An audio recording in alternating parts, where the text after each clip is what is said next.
Hey everyone, we are looking at Zombi U for the Wii U. Interesting game. We'll get right into it. Let's start off by looking at obviously Ubisoft looking to try and collect some of our data. Do studies, things like that, see how you play. Interesting game though, in regards to how it is. So let's first thing, I'm going to boot the game up. We're going to look at the menu itself and just look at some of the features. There's some pretty nifty, well, one particular nifty little feature in there.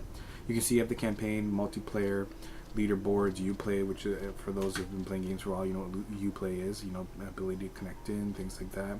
And then of course you have your leaderboards, there's a Uplay as you can see there, which if you have a Uplay account, just put all your information and away you go.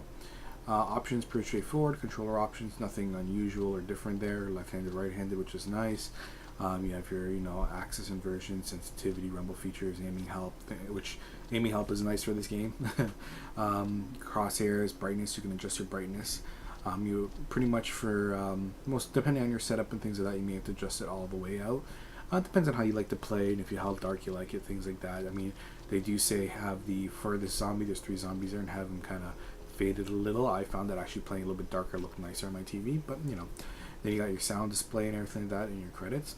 One cool thing, they have a bonus feature where you can make yourself into a zombie. This is embarrassing, so let's take a look. Oh, look at that. Interesting kind of just a visual overlay on your face. It's funny, it's an interesting little feature. We had lots of fun with this. I had a couple people over from the team and something like that. Kronos and Darker Marikumo looked at it. My daughter had fun with it too. You see, it's interesting. Sometimes it gets a little screwed up on your face, and of course you just hit the little button at the top and it'll just realign and away you go. It's interesting because for me it kept giving me blue eyes, whereas everyone else kept getting different eyes and things like that. So, all sorts of different stuff in there. But it was an interesting little feature. So that's just the whole me as a zombie sort of thing. Nice little add-on there, but nothing really else in the game otherwise. Now let's go into the campaign and load it up. I'll load up my my normal mode over here. Now for those of you with a keen eye, you'll notice that I have just been playing for 17 minutes on this file to kind of get, it's going to load up now, so I'm going to give you a little background. When I started the game up, there's an interesting little feature, and I'll get into that a little bit later. But needless to say, my character didn't make it very far. And so I played about 3 hours, 4 hours worth. And something I thought was a cool feature, and I'll get into that a little bit later, ended up being a deterrent. And ended up kind of bringing the game down a bit. So I said, you know what, let me start again and see how long I can last with my original character. And then I made it literally 17 minutes in, and then that was that. So, it's an interesting little thing. It's a nifty feature, and I'll show you that right here, right now. So as you can see, the game's loading up. It's loading in all the information. You load up with the new character, and you play with that character until that character gets into a bad situation, which you'll see here. I will example that for you in a bit. But you can see here, it'll show you on the right side of the screen, you'll see in a moment, the character, Daisy Foster, technical manager, gives you a little bit of a history, your play time, things like that. So, you got the prepper, who is a character who speaks to you over an audio speaker system. He kind of directs you where to go. As you can see, I turned down the brightness. I found that actually worked better looking a little bit dark. I actually like the atmosphere more when doing that. You can see this is kind of your base operations, at least at the start of the game and so on. And you can see here's they have some CCTV monitors, things like that. When you start off the game, you start off in here. This is even where you, well, I shouldn't say that. You start off running away from some zombies, and then you'll end up in this room, which is not even 2 minutes worth. But it's a pretty intense 2 minutes, I have to tell you. Now when you go over here, so you can just explore around, lots of stuff. It's pretty fluid in the movements. Nothing overly top. The visuals are very, very decent. They do the job. They're not overly amazing, but for a launch title and an individual IP, it's quite good. It's more than manageable. It's actually very nice and very clean. Even the sound is pretty good. I do like the zombie noises and stuff like that you hear. Now you find these little sewer things, and these are how you travel around as you actually unlock them and things like that. As you move around the game, it's kind of like a fast travel, so to speak. Because the game can get pretty intense at times in regards to if you want to re-travel areas. I noticed this up on the wall. I don't know if a lot of people did or not, but now I'm just putting my light here. Let's get a little closer. And these are all names of people. It looks like, if I'm reading it correctly, it's names of people who completed the game on survival mode. And their names are posted there, which is an interesting little feature. I do think that was kind of cool on Ubisoft's part. And then you can see we're about to go take the shortcut. And up your Wii pad, and you actually activate it through your Wii pad. And you'll see a lot of those moments. There's a few of those moments in the game where you activate things with your Wii pad. So you know what's on the Wii pad. It actually pulls up your map, and you just choose where you want to go on your map. So, as you unlock more areas, you open more areas, you can fast travel between areas through the sewers. So that's kind of the idea behind that when you're looking at the Wii pad. So it's going to load up here now. And this is probably one of the big things I didn't like with the game is the loading times. While not terrible, it was annoying at times. Let's go look around here. You can see we've kind of come up just not very far. Again, I'm not far into my second playthrough in this game. You see I'm trying to open the door now and it's still loading in, so I end up just kind of waiting around. Let me show you a couple of features in the meantime. Let's see. Loading. Yeah, you know what, let's show you some stuff. So let's just show you some weapon stuff. You hold your left button, your left trigger to actually kind of rack up your, for example, if you have a club, you hold up the club and then you press the right trigger to actually swing your club around. Here you can see that you'd use the gamepad. It's actually like holding a gamepad, and what she sees through that screen, or who your character will see, is what you see in your actual gamepad. It's kind of intuitive. You'll see there's something there. As you find it can be little tips, tricks, information, all sorts of different stuff. You scan it in, and when you do scan it, it'll give you different tips or information. You can post different things, all sorts of different stuff you can do. It could be, be careful of certain things or whatever, all sorts of different stuff. You can even then go and post if you want. See, here you can use vacation pictures, can be uploaded to the server and shared with friends. Don't do anything illegal or offensive, stuff you kind of expect, especially from a Nintendo console. You can see it sending it there. And now here I'm going to show you the backpack. Now unfortunately I can only show you what the character animation is because the actual backpack itself is done on the gamepad. It just opens up a backpack. You'll see all your ammo, your weapons, anything you have, and there's 6 slots. You can move the stuff you want between the six slots.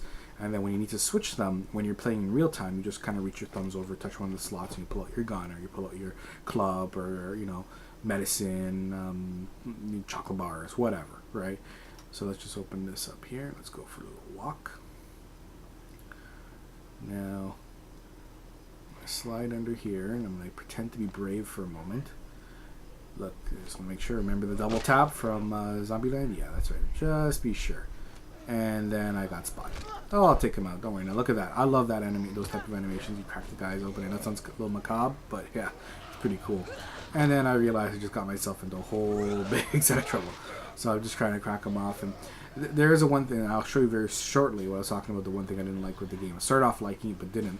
You see I don't know if you just saw, I had my health bar up in the top left corner. I'm going to climb up now and try and take up a strategic position over here. Let's take a look. And they're there, they're hanging out, they're seeing that. I see one zombie crawling over there. Let me just take him down. Single shot to exploding barrel. Boom! Yeah, these guys are going to come running over here, and they kind of hide out there, so it makes it very hard to get to them. But I'm going to get brave in a moment. Well, I didn't want to, if I may be honest. At first I was like, you know what? Try and take him down. I realized I really couldn't. Looked at my ammo, realized I didn't have a lot of ammo to go with. Didn't have a lot of weapons to go with. I just started the game, really. I'm only just in on my second playthrough here. Decided, you know what? Let's just go for it. So I'm going to jump down any second now. Decide I want to take the club. Should I take the pistol? Decisions. You know what? Let's just do it. Can't see them. I know they're there. I can hear them. Hear them grunting. Can't get a good strategic spot. Let's just jump it. Now this is kind of the part I first loved. So you go and you kill the guy. And I see I still have health. Although I have a health bar, I still have health. Didn't matter. You get attacked by the zombie, that's it. You're done, right? And it's kind of random. Sometimes it could take a bunch of hits. Sometimes it just takes 1 or 2 and you can still have a full health bar. Now, while this is loading, I'll tell you what I did. At first I did like that because it creates this interesting thing. You'll see it in a moment where your character, I don't know if you saw in the top left corner, it says your character has now become part of basically become part of the zombie horde. And now you're going to load up with a brand new character. Now, while I play through and I tell you the new character, I'll tell you where my problem kind of came in. At first, I loved that mechanic because it created this thing where you fought. You really, really wanted to survive. You wanted your character to survive. You wanted to really make it through this game. And if something happened, not only were you killed off, and then that's it. Your character is done. There's no going back. There's no getting your character again. That character is gone. But not only is that the case, you're also faced with this kind of moral dilemma. Now your character's walking around. They're there. You can see them, and you're left with this dilemma where you have to shoot them. And if you've been playing for a few hours with one character, it's kind of an interesting feeling. I mean, that's what games are about these days. It's not just, shooting and doing this and doing that, but it's creating these experiences. And that was a really cool experience where you have to choose to kill your character, someone you've maybe walked through the game with for a fair bit, and you choose to kill them off, and you have to ransack them to go through the backpack, and that's how you kind of reload anything you've collected, if anything at all. But then it created another problem for me as I played through my first playthrough. This is what I was telling you, where I played like about 3-4 hours in and decided to restart, where I started to realize that at the same time while I did that and created some new gameplay experiences and some new interesting moral dilemmas, on the other end it also kind of created another problem where I'm no longer connected to the character. You no longer feel for the character. It's no longer your character you're playing through and you connect to the story. You end up losing that feeling. See, there's my character Daisy Foster, right? Tells you your score and things like that as well. Boom, headshot, just killed myself. Right? Interesting. It's an interesting mechanic. It is, because now I'm looking for anyone else and I just see one other person. I'm gonna pop them off. A couple of missed shots. Not the greatest pistol, and let's face it, my first shot wasn't great either. But anyways, going back to the thing, it created this thing where I'm no longer connected to the character. I no longer feel for the character, because if the character dies, I'll just load up as someone else. And while the mechanics are the same, the movements are the same, the actions are the same backpack, same weapon, same everything, you kind of start feeling disconnected. It starts feeling like you're not relating to the character really. You're relating to the situation maybe.